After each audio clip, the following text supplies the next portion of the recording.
மிகவும் முக்கியமானதாக கருதப்படுகின்றது. ஒவ்வொரு பௌர்ணமியும் நம்ம சத்யநாராயணாவை கும்பிடுவோம். ஆனா இந்த பௌர்ணமி அம்பாளுக்கு மிகவும் உகந்த பௌர்ணமியாக இருக்கின்றது.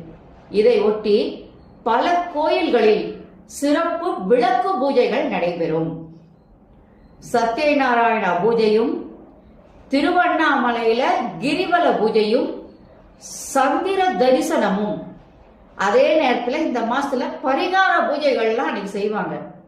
இதெல்லாம் ஒவ்வொரு கோயிலையும் மேற்கொள்கின்றனால நம்முடைய மனசுல எழுகின்ற எதிர்மறையான எண்ணங்கள் எல்லாம் மறைந்து நேர்மறையான எண்ணங்கள் வளர இந்த வழிபாடுகள் வழிவகை செய்கின்றன.